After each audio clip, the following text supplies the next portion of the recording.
The divorce papers came with a post-it note stuck to the front page. In Angela's perfect handwriting, it said, "The house is mine. You can pick up your things next Tuesday between 2 and 4. Don't be late. I'm Vincent Garrett. I'm 58 years old. For 23 years, I was married to a woman who thought I was too simple to understand real estate law. She was wrong about that. Very wrong. We'd lived in that house on Riverside Drive for 18 years, a beautiful 4-bedroom craftsman with original hardwood floors and a view of the canyon. Angela loved that house more than she ever loved me.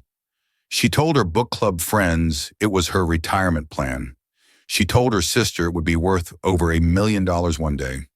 She told me it was the only smart financial decision I'd ever made. What Angela never told anyone was that she didn't actually know how I'd acquired the property. She assumed wrong, and that assumption was about to cost her everything. Let me back up. I met Angela in 1999 at a community college where I taught night classes in surveying and land management. She was taking business courses, trying to finish a degree she'd started years earlier. She was beautiful, sharp-tongued, and ambitious. I was a quiet guy who spent his days walking property lines with a GPS unit and his evenings grading papers. We got married fast.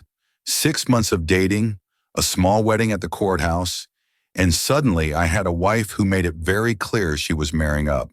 Her words, not mine. She worked in real estate sales and made decent money, but she wanted more. She wanted status. She wanted to be somebody. The house came 3 years into our marriage. I told Angela I'd found a property we could afford. She was skeptical. Riverside Drive was an expensive area, and we were living on my teaching salary and her sales commissions. But when I showed her the listing, her eyes lit up like Christmas morning. "How much?" she asked. "It's complicated," I said, "but we can swing it." "Vincent, don't be cryptic. How much? Just trust me. I've got it handled." She did trust me, which was rare. We moved in 2 months later. Angela immediately started renovating, spending money we supposedly didn't have on custom cabinets and imported tile. She joined the neighborhood association, started hosting book club meetings, and began referring to the house as her house in casual conversations. "I need to get the gutters cleaned on my house. The gardener was late again at my house. We're thinking about adding a deck to my house." I always noticed, but I didn't correct her, because I knew something Angela didn't know, something she never bothered to ask about, something that was documented in the county recorder's office, filed under my name alone, dated 3 years before we even met. I didn't just own the house, I owned the land it sat on, all 6 acres of it, and I'd owned it since 1996. Long before Angela walked into my life. The property had come to me through my grandfather. He'd been a surveyor like me, one of the men who'd mapped the western expansion of the city back in the 1950s. He'd been paid partially in land parcels, back when nobody wanted property this far out. By the time he died, he owned 17 scattered lots across 3 counties. He left them all to me, his only grandson who'd followed him into the profession. Most of the parcels were worthless, empty hillside lots with access problems and utility issues. But 3 of them had potential. The Riverside Drive parcel was one of them. 6 acres with a dirt road, no water, no power, and a zoning classification that made it nearly impossible to develop. I'd spent 3 years after his death working the problem. I petitioned the county. I paid for geological surveys. I worked with civil engineers to design a road that met code. I ran water lines at my own expense. I upgraded the electrical service. And in 2001, I got the zoning changed to residential. By the time I was done, I'd spent nearly $60,000 of my own money. But I had 6 acres of prime real estate with city services and legal building permits. And that's when I built the house. Not bought it, built it. I hired contractors. I pulled permits. I managed the entire construction myself. The house cost me $280,000 to build. Angela never saw the invoices. She never asked about the financing. She just assumed I'd gotten a mortgage we could barely afford. And she started spending money like we were rich. For 18 years, she lived in that house believing it was half hers, believing she'd help pay for it with her real estate commissions, believing that when the marriage ended, she'd get her fair share. The marriage started dying about 5 years ago. Angela met someone, a developer named Greg Holloway, who had money, confidence, and a BMW that cost more than I made in a year. She didn't hide the affair well. Late-night phone calls, weekend conferences that lasted until Monday, perfume that wasn't hers on clothes that supposedly came back from the dry cleaner. I didn't confront her. I watched, I documented, I waited. Then last December, she asked for a divorce. Not asked. Announced. She'd already hired a lawyer, already filed papers, already made plans to start her new life with Greg. "I want the house," she said over breakfast, casual as commenting on the weather. "You can keep your teacher's pension. I'll take the house, and we'll call it even." "That's not how divorce law works, Angela." She smiled, that condescending smile I'd seen 1,000 times. "Vincent, I've been in real estate for 20 years. I know exactly how it works. California is a community property state. The house was acquired during the marriage. It's half mine. But I'm being generous. I'll take the house, you keep everything else, and we don't have to fight about it. And if I say no," her smile disappeared, "then my lawyer will make this very expensive for you. We'll drag it out, force a sale, split everything down to the last fork and spoon. Is that what you want?" It wasn't, but I didn't say that. I just nodded and said I'd think about it. Her lawyer's name was Patricia Voss. Expensive, aggressive, the kind of attorney who wore power suits and had an assistant who called you by your first name, like you were already friends. She sent me a letter 2 weeks after Angela filed. The letter was 8 pages long. It detailed Angela's position. The house would be valued, Angela would buy out my share at current market value, and I would sign over the deed. In return, I'd keep my pension and my personal property.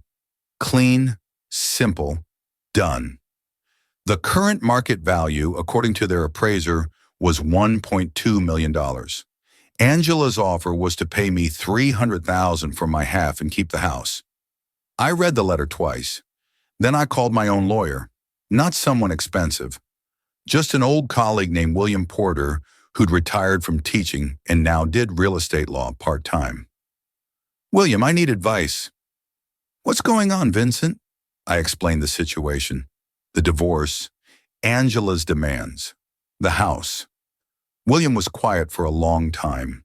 Then he said, "Vincent, do you still have the original land deed, the one from your grandfather?" "Yes." "And the construction permits, the invoices, the proof of sole ownership?" "All of it, filed and organized." William laughed. It was a dry, tired laugh. "Angela's lawyer didn't do their homework, did they?" "Apparently not." "Vincent, you don't own half that house. You own the whole thing. Land, structure, improvements, everything. It was built before the marriage on land you already owned. It's separate property under California law. Angela has no claim to it whatsoever." "I know." "You know?" William's voice went up. "Then why didn't you tell her?" "Because I wanted to see how far she'd go." There was another long pause. "Vincent, what exactly are you planning?" "I'm going to let her think she won. Let her move forward with the divorce.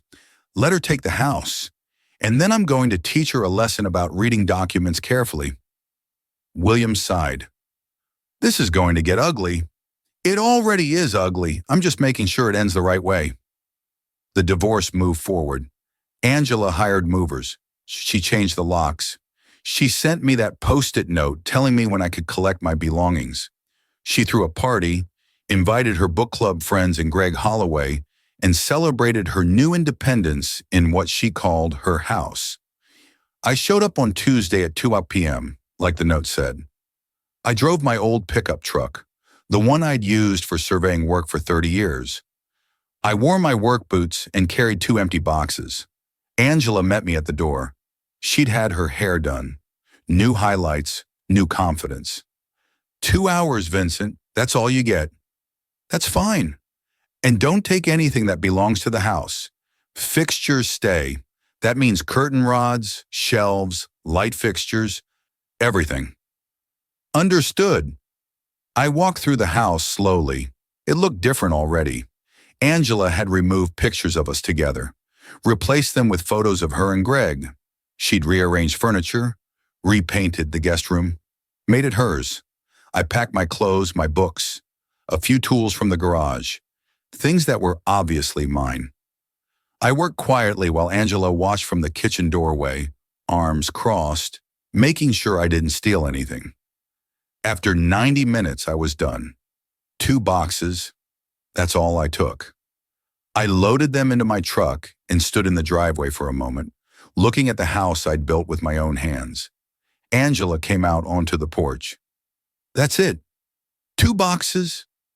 That's it. I thought you'd put up more of a fight. What would be the point? She smiled, victorious, satisfied. You know, Vincent, I always knew you were too passive, too willing to just accept things. That's why this marriage never worked. I needed someone with ambition, someone who takes what they want. Like Greg? Exactly like Greg. Well, I said, climbing into my truck, I hope you two are very happy here. We will be. I drove away and didn't look back. 3 weeks later, I made my move. I'd let the divorce finalize. Let Angela sign the papers believing she'd gotten everything she wanted. Let her settle in with Greg, start planning their future, start spending money on renovations she thought would increase the value of her house. Then I filed a quiet title action.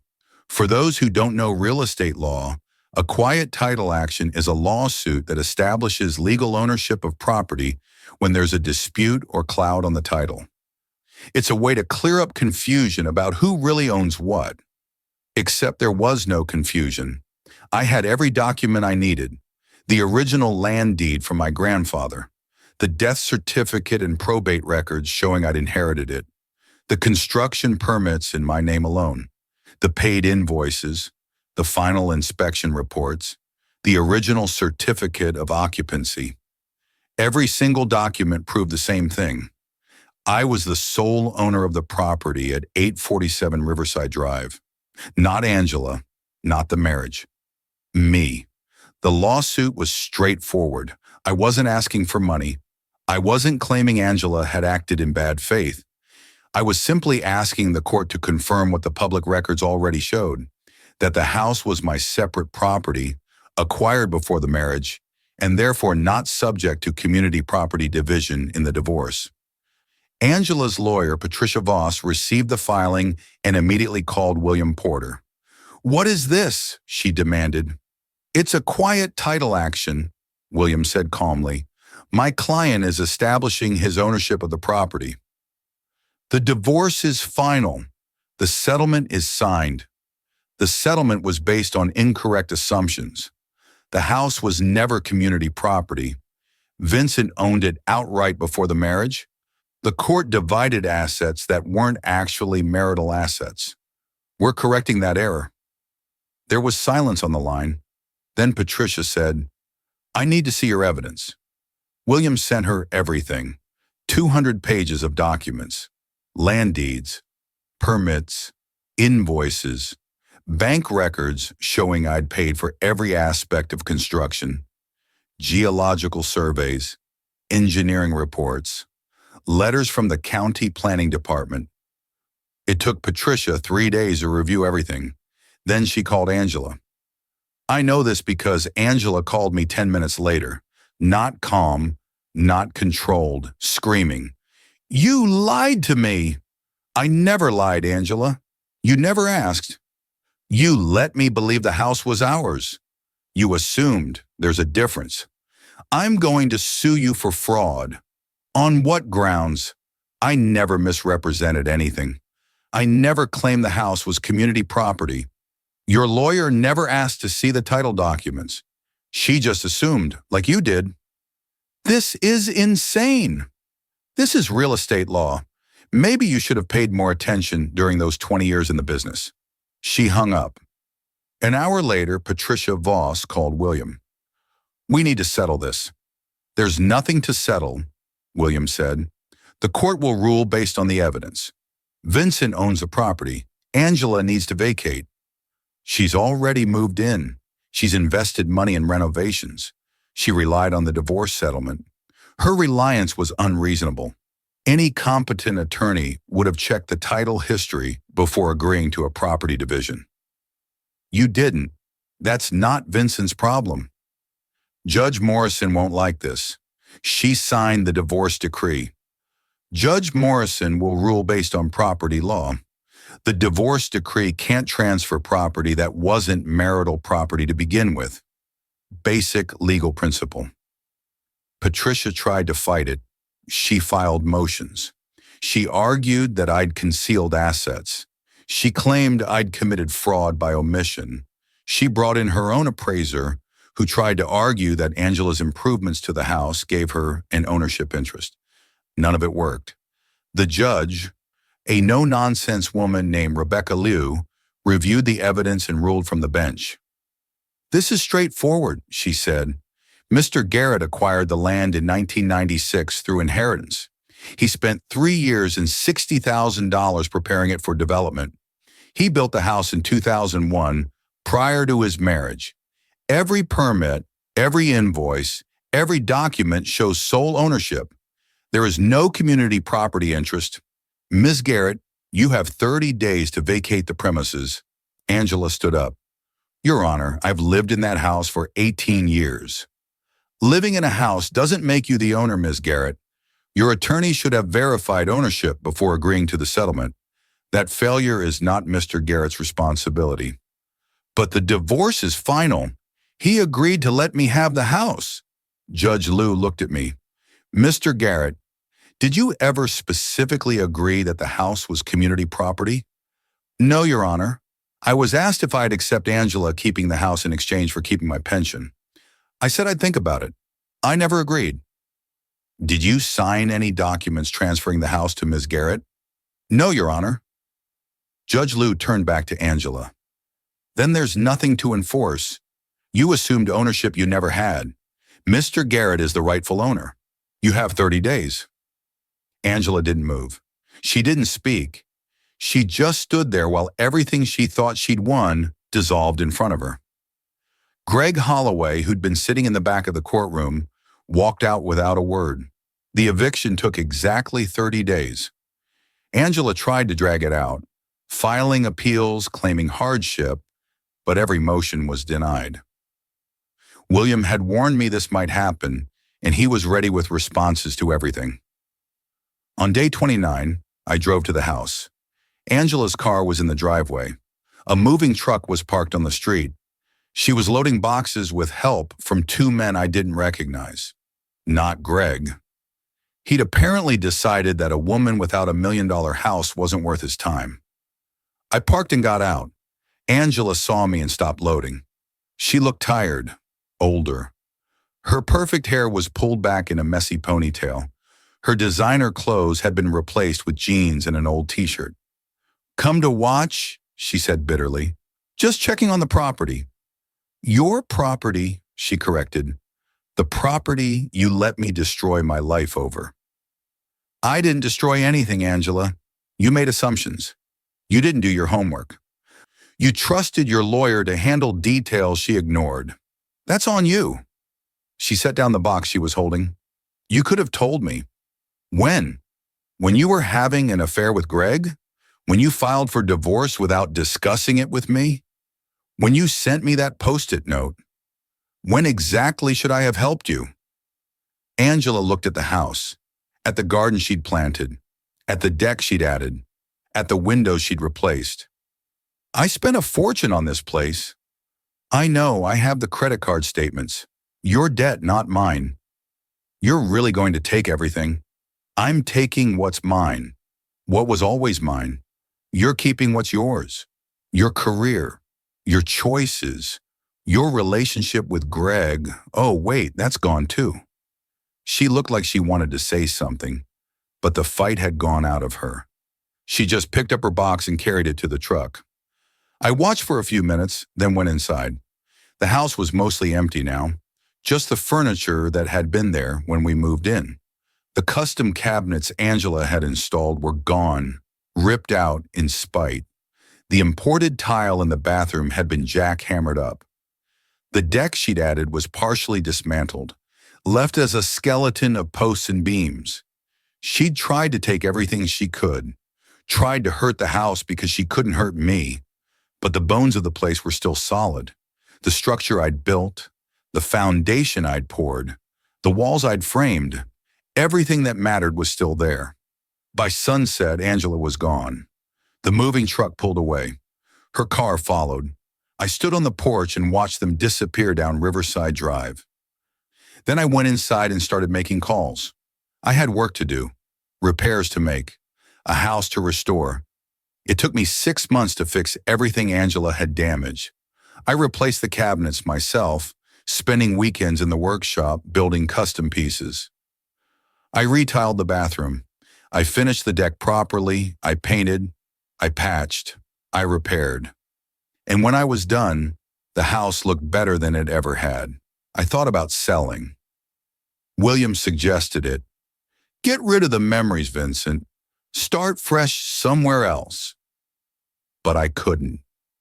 This house wasn't about Angela. It never had been.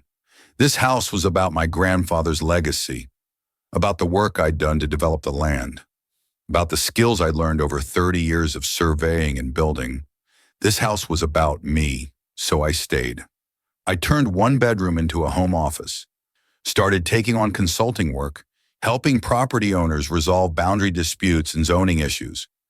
I made more money in 6 months than I'd made in 5 years of teaching. Angela, I heard through mutual acquaintances, moved into a small apartment on the other side of town. Greg never came back. Her real estate career had suffered because word spread about the divorce, about her failed attempt to take property that wasn't hers. People in the industry talk. They remember. She sent me one text about a year after the eviction. It said, "I hope you're happy." I thought about responding, thought about explaining that happiness wasn't about winning or losing, thought about telling her that I'd spent 18 years being quiet because I was patient, not because I was weak, but in the end, I just deleted the message.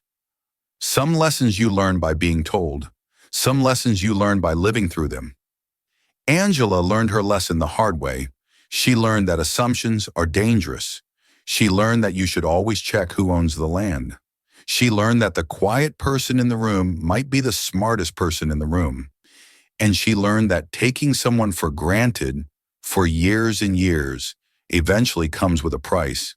I'm sitting on my deck now, the one I built properly after Angela tried to tear it down. The sun is setting over the canyon. The house is quiet, peaceful, mine. If there's one thing I hope people take from this story, it's this. Documents matter. The paper trail matters. Who owns what matters. And if you're going to take something from someone, you better make absolutely certain it's yours to take. Because the person you're taking it from might just be waiting for you to make that mistake.